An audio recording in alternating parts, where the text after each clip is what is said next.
Hello, in this video I want to give some background that we need to understand the security and the approach to auditing on Mina. And there are many aspects to security which we need to be aware of. We shouldn't forget that there are some aspects from Web 2 such as OPSEC, things like compromise of keys, access control. There are also logical errors in applications that we need to think of. And then on the Web 3 side, we need to think about things like trust boundaries and the risk of centralization. And then on top of all of that, we then need to think about the aspects of zero-knowledge proofs that are specific to Mina.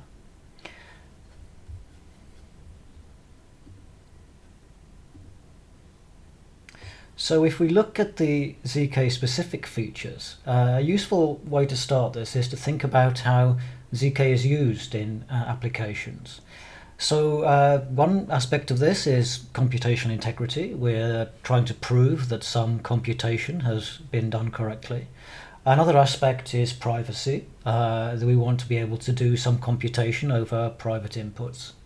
And we need to understand that there could be a combination of these two. One may dominate over the other, one may not be relevant, but we should be aware of both of them. Now, from a theoretical point of view, there are some essential properties for zero-knowledge proof systems. The first of these is the concept of completeness, the idea that correct proofs will be accepted. The second aspect is called soundness, and this is to really prevent a dishonest prover from cheating. So what we say is that a dishonest prover has a very low probability of cheating an honest verifier. Now, on top of those aspects, we also have the zero-knowledginess, the privacy aspect. So all of these three things could be relevant when we're looking at vulnerabilities within zero-knowledge proof systems. Now, this next table is from a very good paper looking at the aspects of security in zk systems, particularly looking at it from a very low level. And it goes through details from a number of sources, from audit reports and from vulnerabilities that were found, and looks at where vulnerabilities were found, but what aspect they impacted. And as you can see, most of them, the majority of them, were giving problems with soundness. And I won't go through the different layers of these at the moment. We'll come on to that in later sessions. But just to say that if you sort of had to pick the largest area for these, then it would be looking within a circuit, and we'll be looking at the soundness within that circuit. Now, when we are developing applications, we start off writing with some higher level domain-specific language, zkDSL. For Mina, we know we're going to be writing in TypeScript, and then from that we can create a circuit, and that will be able to provide code that is provable. Now, from the implementation point of view, what we have to remember is that this is all being done. The provable code is dependent upon cryptography, which is based upon finite fields. So this means that we are working with a field of integers where there is a maximum value, and that we are using modular arithmetic. And so these are aspects of that we need to be aware of, that perhaps we wouldn't have to think about in Web 2 or other Web 3 systems, but which could be a source of vulnerabilities. Another useful way to approach this is to think what an attacker could do. Now, if you think of something in Web 2 or Web 3, maybe they will be able to do a denial of service of your system. Perhaps they will be able to steal funds or make some change of state that wouldn't be wanted, is something malicious. And so that could also apply to our zkApps. But then in addition, we need to think about the zk aspects. And so we also need to think that, well, perhaps they could break privacy. If we have private inputs to our computation, maybe an attacker would be trying to break that and making private inputs public.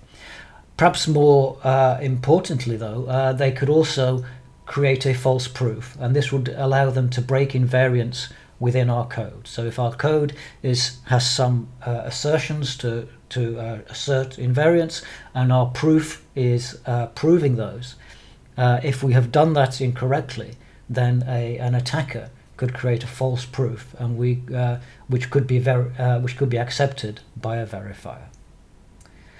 A further aspect of this is if you think about how zk applications are seen versus traditional applications, I think it's true to say that we do have more faith in proofs. If we see something having a zero-knowledge proof, we would perhaps have more faith in that. We would think this is perhaps more rigorous.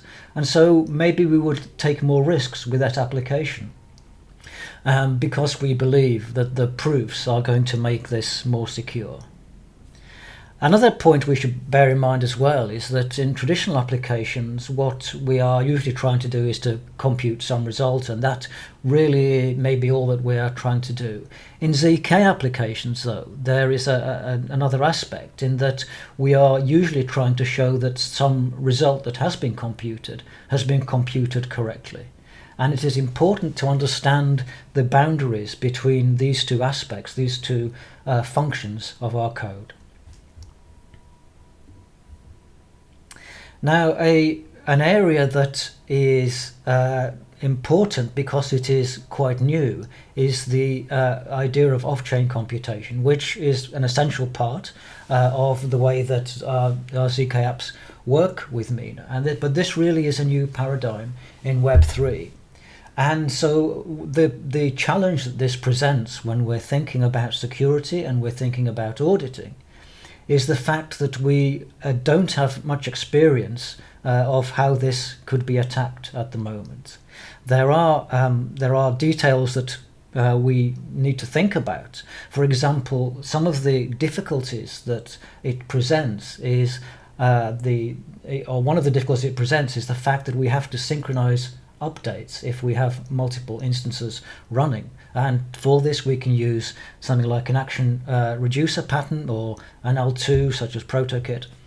But this adds complexity to the code, and if we think about the work that a developer is doing and how the difficult parts of the code that they will be writing, this could be an area that we should perhaps look at in more detail because it is more difficult to implement correctly. Many developers that are coming to Mina will perhaps have migrated from other Web3 systems, and so they will have to have a real change of mindset, and they will really need to understand how Mina and writing zkApps differs from what they have seen before.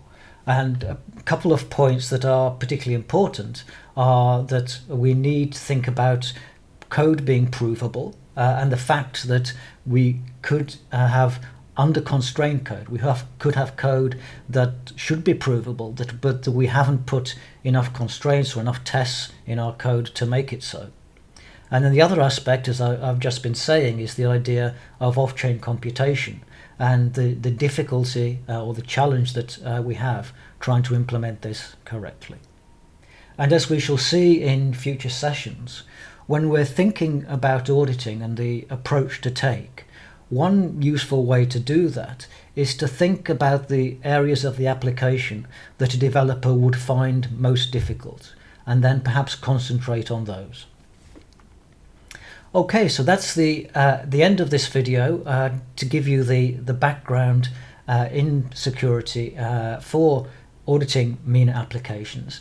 We're going to, in the next few videos, go into more specific details about this. We'll be talking about the approaches to auditing, and then we're going to really dig much deeper into specific details of security on Mina. Thanks very much.